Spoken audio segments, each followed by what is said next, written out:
Doctor حمزہ عالم اور میں ہوں کنسلٹنٹ رومیٹالوجسٹ۔ تو آج میں ایک چیز کے بارے میں آپ سے ڈسکس کروں گا، اور وہ بیسیکلی ایک ایسے درد کے بارے میں ہے جو کافی لوگوں کو ہوتا ہے۔ اکثر لوگ آپ دیکھتے ہوں گے کہ کمر کے درد، گردن میں درد، کندھوں میں درد اور مختلف جوڑوں میں درد کے ساتھ آتے ہیں۔ ان کے مختلف ٹیسٹ ہوئے ہوتے ہیں، لیکن زیادہ تر ٹیسٹ نارمل ہوتے ہیں۔ تھائرائڈ کا ٹیسٹ ہو گیا، وائٹامن ڈی کا ٹیسٹ ہو گیا، خون کے ٹیسٹ ہو گئے، زیادہ تر کے ٹیسٹ ایکس ریز نارمل آتے ہیں،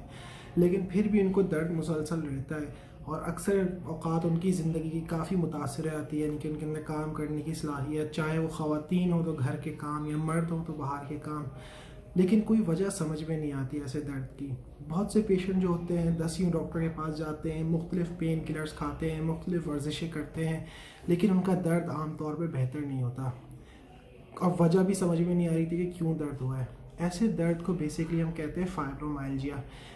اس درد کی کوئی ایسی وجہ خاص رپورٹوں کے اندر نہیں آتی، لیکن کہیں نہ کہیں ایسے پیشنٹس کوئی ایک ایسی کیفیت میں ہوتے ہیں، جیسے ایک اداسی کی سٹیٹ ہو گئی، یا بہت زیادہ انگزائٹی ہو گئی، یا سٹریس کے اندر رہتے ہیں، تو یوزولی ایسے پیشنٹس کے اندر وہ درد ڈیولپ ہو جاتا ہے۔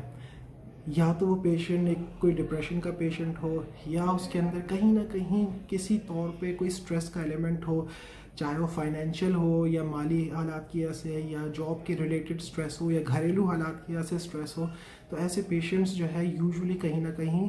درد بتاتے ہیں اپنے جسم میں۔ یہ درد یوزولی کسی خاص دوا سے بہتر نہیں ہوتا، اس کے ایک پراپر علاج ہوتا ہے اور اس کی پراپر ورزشیں ہوتی ہیں۔ تو اگر آپ کو محسوس ہوتا ہے کہ یہ درد آپ کو ہے مختلف جسم کے حصوں کے اندر، جوڑوں کے اندر، اور اس کی آج تک کوئی وجہ سمجھ میں نہیں آئی، تو پھر آ کے کسی رومیٹالوجسٹ کو دکھائیے، ہو سکتا ہے کہ آپ کو بھی فائبرومائلجیا ہو۔